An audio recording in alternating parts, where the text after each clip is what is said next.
老旧的工厂坐落在荒原深处，和周围那些枯死的植物一样毫无生机。男人带着他的爱犬进入工厂，第一时间来到玻璃密室前，打量着已被泡得苍白冰冷的女人。对于男人来说，白色是最干净圣洁的，他用漂白剂浸泡女人，让她通体雪白，不沾染一丝污秽。接着，男人除去了自己的上衣，露出了背上触目惊心的14个铁环。他在铁环上连接了铁链，将自己吊在女人的正上方。悬吊过程中，背上的皮被扯至变形。忠诚的小白狗在一旁狂吠，似乎感受到了主人的痛苦。男人确实很痛，但看着洋娃娃一样女人变态的情欲和失重的快感，很快就盖过了痛楚。一段时间后，女人散发出尸臭，已被凶手丢弃在大桥底下。联邦调查员卷毛第一时间赶到抛尸现场，确定此女为连环凶杀案的第7位受害者。凶手的目标皆为年轻美丽的白人女性，通常会将其先溺死，接着制成雪白的洋娃娃把玩，最后戴上铁项圈，表示这些洋娃娃专属于自己。警方告知联邦调查局，该凶手的作案手段十分娴熟，至今没有留下一丝破绽。以往验尸报告也成了无用之物。卷毛探员态度强硬，要警方全力配合调查，必须在最快的时间拿出最新的验尸报告。此时，凶手已锁定了最新目标。不远处的朱莉拥有最迷人的微笑和雪白无瑕的肌肤，尤其是那头亮丽的金发和手中的洋娃娃十分相似。凶手看得痴迷，突然间呼吸急促，头痛欲裂，连忙掏出随身药瓶，大把吞下药丸以缓解痛苦。验尸报告显示，女人肺部存有大量水，身上还布满了铁锈和男子体液，和前6位受害者一模一样。但不同的是，在她身上还找到了一根白色狗毛。搜寻当天并没有带上警犬，且受害女性也没养狗，那这只白狗极有可能是凶手的宠物。通过化验狗毛，卷毛惊喜地发现它没有黑色素，这意味着凶手的宠物是患有白化病的狗。这样的狗狗十分罕见，搜查范围瞬间缩小了许多。同一时间，朱莉独自加班到深夜，才刚发动车子，后方便响起一声凄厉的狗叫。她连忙冲下车查看，还以为自己不小心撞到了眼前的白狗，哪里能想到狗狗是在演戏碰瓷。躲在暗处的凶手突然窜了出来，一把捂住朱莉的口鼻，很快便将她迷晕。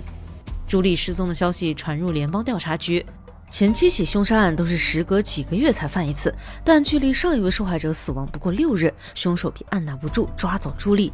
在卷毛看来，凶手突然缩短作案时间只有2个可能：一是凶手十分自大，故意留下线索挑衅警方，有十足的把握继续逍遥法外；二是凶手患有精神疾病，已经逐渐控制不了自己，希望能被抓捕。卷毛猜的没错，这个残忍的杀人魔确实是精神病患者，每发病都靠药丸勉强压制。可药丸也只能缓解他的生理痛苦，例如头痛和抽筋，但是对精神上的问题完全无效。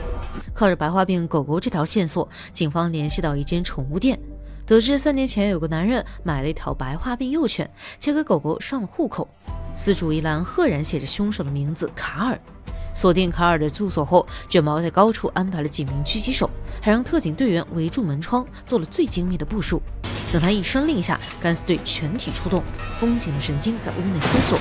当搜至厨房时，所有人都惊呆了，因为连环杀人魔卡尔已经昏倒在地，且生命体征十分微弱。卷毛下令将他送进医院，叮嘱手下监视他是否装晕，且绝对不能解开手铐。接着亲自来到他家中的地下室，发现大量鸟头人身的洋娃娃和处理尸体的刑具。最炸裂当属一卷录像带，全程记录了受害人溺毙的全过程。只见上一位受害者被关在玻璃密室中，每隔几小时便会注一次水，等到2天后，密室中的水才会灌满。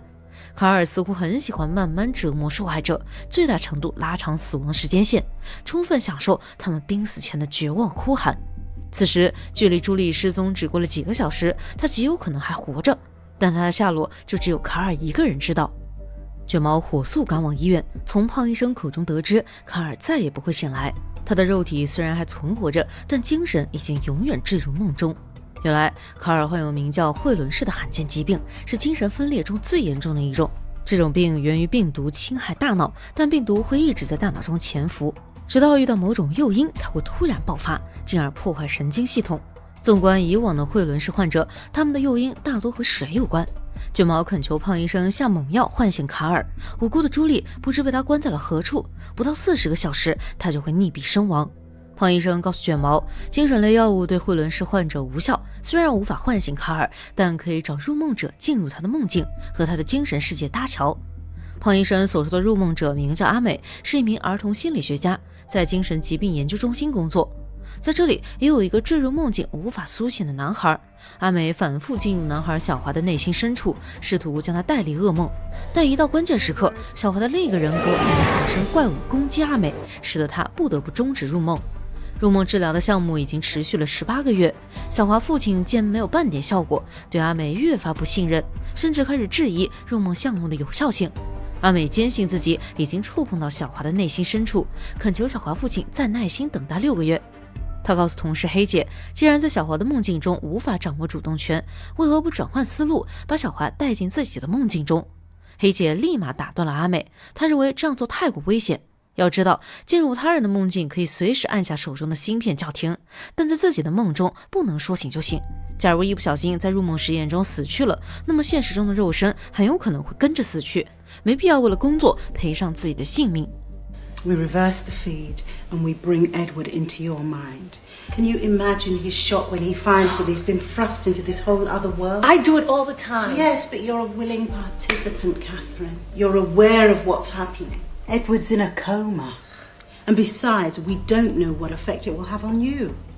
卷毛一抵达研究中心，便指明要阿美进入卡尔的梦境。阿美认为，就算卡尔此时是苏醒的，也不会说出朱莉的下落。想取得他的信任并感化他，至少也得几个月时间，在几10个小时内根本无法完成任务，且贸然潜入精神病罪犯的梦境太过冒险。阿美分明已经明确拒绝了卷毛，可以看到影像中的受害女性听着他们凄厉的求救声，还是心软了。入梦实验装置启动，研究中心负责人亲自调试数值，黑姐则在阿美的虎口处植入了微型芯片，想要终止实验，按一下芯片即可。阿美十分紧张，因为这次面对的不是有心理障碍的孩子，而是嗜血成性的变态连环杀人狂。卡尔的梦是湿哒哒的，如同一件浸满了污水的毛衣。阿美的视线从毛衣延伸到了冰冷的湖水，在湖水中央有一群疯狂的基督徒正在齐声诵读圣经，其中一个抱着溺水的幼年卡尔似乎在举行邪教仪式。阿美看得不真切，意识很快又飘飞到下水道中。他能感觉到周围很潮湿，许多污血从顶部滴下来，直到弄脏了脸上的白纱。梦境中的他才获得了自由行动的能力。下水道的事物皆是抽象的，所有东西的比例都不符合常理。紧邻下水道的竟然是一间密室，一只黑狗正在用鲜血沐浴。突然有个小身影闯入视线，接着一闪而过。阿美连忙追上去，发现幼年卡尔出现在悬崖另一头。他快步攀爬长长的阶梯，看样子是想要远离阿美。阿美连忙温柔地呼唤他，说自己并没有恶意，也许是真诚和善意打动了幼年卡尔。下一秒，他的双眼一黑，两人一同出现在明亮温暖的房间里。横挡在面前的是一匹十分乖巧的骏马。阿美一边抚摸马儿，一边说有个叫小华的男孩也很喜欢马。他试图找话题和幼年卡尔套近乎，没成想对方的表情突然变得很惊恐。幼年卡尔头顶的钟表正在快速转动着，即将转到红色区域时，突然冲上前一把推开了阿美，下一秒顶部掉下了一排玻璃刀，将马儿切成了12节。阿美惊魂未定，要是他没有被推开，想必也已经断成好几节儿。稳定心神后，才发现卡尔已经跑开了。阿美走向唯一的出口，进入一间昏暗诡异的地下室，眼前有7间玻璃屋，由于上面沾着大量污渍，看不清内里是什么。阿美能感觉到这里是卡尔内心深处的阴暗角落，但为了进一步了解他，还是咬牙拉开了开关。齿轮吱喳转动的同时，玻璃屋一一打开了。半腐烂的女人们被打扮成了洋娃娃，正僵硬地扭动着，看起来淫邪又诡异。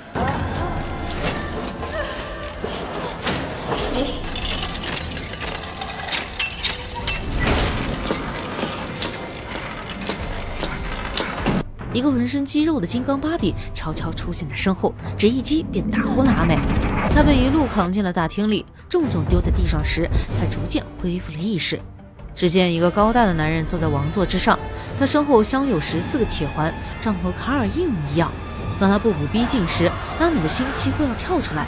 当他质问阿美是如何来到这里时，一双大手眼看着就要落下来。阿美惊声尖叫，猛地按住芯片，惊险地逃离卡尔的噩梦。回到现实世界后，他仍旧惊魂未定，浑身又冷又僵。入梦实验暂时叫停。阿美告诉卷毛，每个人的内心深处都有不为人知的秘密，也有不愿意展现在人前的黑暗面。大多数精神病分裂者并不是异类，他们只是被病毒侵害，分不清梦境和现实，进而分裂出另一个人格保护自己，例如小华。但卡尔不同，他的自我已经被吞噬，占据主导的是恐怖的怪物，而那只怪物会在黑暗的梦境里尽情堕落。阿美不愿意再触碰卡尔黑暗的内心，那种痛苦体会一次就足够了。卷毛见阿美不愿再启动入梦实验，并没有勉强她，而是分享起自己的经历。在几年前，卷毛还是一名检察官，有一个人渣侵害了年仅8岁的小女孩，但是因为证物被毁坏，最终被判无罪释放。在获释当晚，人渣潜入女孩家中，将她一分为二，还把心脏放进了冰箱里。女孩的父母回到家时，人渣正抱着女孩残破的身体，悠闲地看着电视。经此一事，卷毛选择辞去检察官一职，投身到联邦调查局，希望能将所有人渣就地正法。善良的朱莉被这番话触动，她坦白告诉卷毛，其实卡尔内心深处还残存着一丝善良，在梦境中的小男孩就是善良的化身。他愿意再次尝试入梦，从卡尔的童年经历入手。卷毛接着说，那个虐杀女孩的人渣再次逃脱了法律的惩罚，想必现在正舒舒服服地住在精神病院里养老。他说，他是因为童年受到了性虐待，长大后才会精神失常，将痛苦转移到幼小的女孩身上，会让她好受一些。卷毛有些激动，称痛苦的童年经历不该成为罪犯的托词，真正受过伤害的人绝对不会去伤害别人，淋过雨的人会选择为别人撑伞，而不是撕烂那把伞。阿美默默倾听着，她已经猜到卷毛也有不幸的童年，但并没有打破砂锅问到底。第2轮入梦实验启动了，这次阿美特意让卡尔的狗狗在一旁看着，希望借中间的狗狗打开卡尔的心房。装置调试完毕，启动按钮早就按下了，可是阿美却迟迟没有入梦。负责人冷冷地说，电力系统出现问题，需要阿美亲自调整电路。正当他昏昏沉沉地走过去时，突然觉得背后有一阵寒意，回头一看，自己的身体正悬浮在半空中，原来已经入梦了。刚刚所发生的一切是自己创造的梦境吗？是因为自己内心深处太排斥接触卡尔吗？阿美还来不及思考，发现自己竟然出现在一个窄小的玻璃箱里。她拼命挣扎，突然打开了箱顶，一路失重朝上方漂浮，瞬间又被绳子拉了回来，再次漂浮在失重的宫殿中，完全无法自由活动。幸好白狗出现在面前，阿美大声与他对话，可是声音依旧是虚浮的。白狗的身后出现一个昏暗的房子，阿美瞬间传送进卡尔家中。幼年卡尔十分乖巧懂事，正在专心致志地擦洗盘子。阿美拿出了反光镜，称镜中的光能让两人找到彼此。卡尔有些犹豫地接过反光镜，不料无意打破了一个盘子，他立马将阿美锁进杂物间，独自承受父亲的辱骂殴打。阿美想救他，可惜发不出声音，也打不开房门，只能当一个沉默的旁观者。卡尔的母亲出言劝阻，不料惹得丈夫更加暴躁。他称妻子是抛弃妻子的淫妇，掰开他赤裸的双腿反复羞辱，甚至还要求卡尔一同羞辱。当卡尔闲来无聊摆弄洋娃娃时，父亲总会骂他是娘炮，用皮带抽打只是家常便饭，时不时还会拿滚烫的熨斗凌虐。听着幼年卡尔的惨叫声，阿美的视线被眼泪模糊，她奋力眨了眨眼睛，发现自己已经置身在小木屋中。今年卡尔出现在面前，他已将自己的初恋对象溺死，正在温柔地肢解他。阿美试着与他对话，发现他满口都是脏话，像极了虐待他的父亲。原来初次入梦时看见的邪教仪式是卡尔的父亲主持的。卡尔被反复摁进水中，直到快要窒息时才被捞起来。一旁的信徒冷漠地旁观着，没有人上前救他。当他窒息昏迷后，竟然被父亲带回家打断了3条肋骨。那一年他才刚满6岁，为了保护自己，才分裂出一个邪恶的人格。阿美见卡尔越说越激动，悄悄将手放在虎口，预备随时按下芯片。当他询问朱莉身在何处时，卡尔的表情变得复杂，突然走进黑暗中，还变成了一只长着脚的怪物。阿美的双手被猛地抓住，后脑重重砸在地上。此时的她再也无力按动芯片，只能任由怪物卡尔为自己戴上带刺的项圈。另一边，黑姐观察到阿美的脉搏紊乱，知道她已在卡尔梦境中迷失了。但若是强行将她唤醒，很有可能会使大脑瘫痪。Lost. She thinks this is real. Well, is there anything that we can do? Whatever we do runs the risk of making things worse for her. Worse. That's great. So she's lost somewhere. Henry. 要想救她，只能让另一个人进入卡尔的梦境。卷毛毫不犹豫地换上了实验服，用最快的时间启动入梦实验。他的眼前出现无数彩色小球，小球不停分裂合成。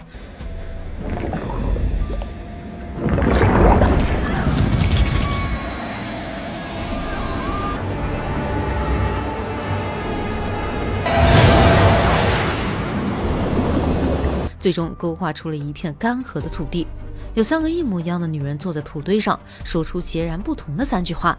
第一个说她想找回儿子，第二个却说生孩子只是一笔交易，而第3个说她的儿子是个没有灵魂的坏人。原来这就是卡尔心中母亲的复杂形象，她是懦弱的，残存一丝母爱的，也是自私的，刻薄的。一束白光在远处亮起，卷毛循着光找去，发现是幼年卡尔正在用反光镜为自己指路。幼年卡尔将卷毛带到阿美身边，便急匆匆地跑开了。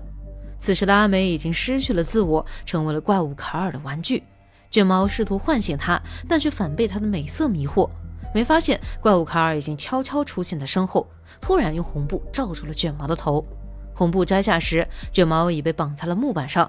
怪物卡尔精心挑选了一把金剪刀，狞笑着剪开了他的肚皮。肠子被铁刺慢慢搅动着，卷毛痛不欲生，压根儿没有反抗的余地。他只能将希望全部寄托在阿美身上，大声说出了阿美心中的隐痛。问阿美还记不记得弟弟？他意外出了车祸，在死前整整昏迷了6个月。阿美的泪水决堤而下，一把抄起锥子，狠狠捅穿了怪物卡尔的肩膀。只一瞬间，场景突然变换，阿美与卷毛来到了一间密室，幼年卡尔也出现在2人身边。阿美注意到幼年卡尔肩膀上的血迹，立马安抚起他，保证自己再也不会伤害他。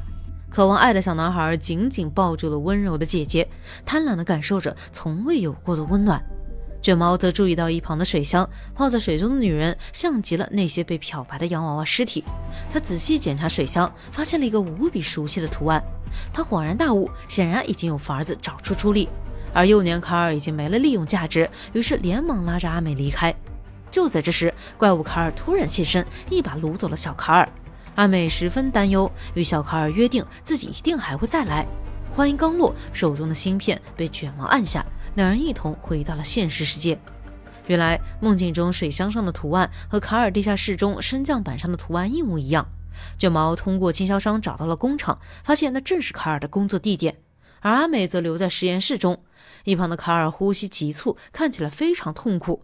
他那弱小的善良人格非常信任阿美，要是此时将他抛弃，善良的幼年卡尔一定会被彻底杀死。阿美知道自己已没有时间和团队商量，决绝地更改了实验室密码，还亲自调整实验装置。在入梦之前，他看见了一张圣母塔罗牌，还有一个飘着雪的水晶球。进入梦境之后，他也化身成了美丽圣洁的圣母。在一片鸟语花香的仙境中，幼年卡尔缓缓走了过来，小心翼翼地坐在他身边。他十分贴心地陪着幼年卡尔坐下，称自己并没有爽约，一定会竭尽全力帮助卡尔。卡尔十分感动，只想永远留在这里，和阿美永不分离。阿美知道自己无法放弃现实生活，也不愿欺骗卡尔，诚实地对他说不行。幼年卡尔突然变成了青年卡尔，但他脸上并没有戾气，只含着眼泪说，在我小时候曾经救过一只受伤的小鸟，我将它藏得很好，可还是被父亲发现了。要是将他放走，他一定会痛苦的病死；要是继续留下，父亲也会将他虐待致死。于是我接了一盆水，亲手将他溺死了。逐渐长大时，卡尔总会想起那只小鸟，他很羡慕它，他得到了短暂的温暖，并没有承受太大的痛苦。要是自己在洗礼当天顺利溺死就好了，就不会被父亲打断肋骨，也不会遭遇阴暗痛苦又漫长的童年。正说着，他又变回了幼年卡尔，身上爬满了剧毒爬虫，美轮美奂的仙境被一股毒气侵蚀。幼年卡尔告诉阿美，他找过来了，无论我逃去哪里，他都能找来。眼壁面前的水池钻出了一只蛇皮男，这是怪物卡尔的终极形态。阿美摇身一变成了一位身披铠甲的女战神，眼神坚定地举起宝剑。原来她并没有进入卡尔的梦境，而是逆转的实验装置让卡尔进入了自己的梦境。在他的地盘，他便是无敌的，有足够强的力量保护幼小的卡尔。只一剑便刺进了怪物卡尔的胸膛，但在鲜血喷涌之时，对方竟然得意地狂笑起来，癫狂地说：“我就是那个孩子，你舍得杀死我吗？”阿美心中一震，回头一看，幼年卡尔的胸口也多了一个血窟窿。当他轻轻抱起小男孩时，再次变回了慈爱的圣母。男孩露出释然的微笑，恳求阿美救一救自己。阿美看向了水池，她告诉男孩：“你可以永远留在这里，和我在一起。”卡尔喜欢失重的感觉，漂浮在水中会逐渐窒息，那种感觉是很痛苦，但远没有活着痛苦。死亡对于他来说是最好的解脱，在爱中死去是最幸福的结局，至少活了一遭，有人真心怜惜过他，这样就足够了。男孩断气了，怪物卡尔也消失了。死亡通常伴随着生机，水箱中的朱莉被卷毛救下，缩在他怀中放声痛哭。他的眼泪是甜的，是获救的喜悦。而现实世界，卡尔停止了呼吸，也有人在一旁为他痛哭了一场。故事的最后，联邦调查局并不认可阿美做出的贡献，认为入梦破案是无稽之谈，称是研究中间的药物使得卷毛出现了幻觉。但卷毛知道自己所感知的一切是真实的，真诚地对阿美说了声谢谢。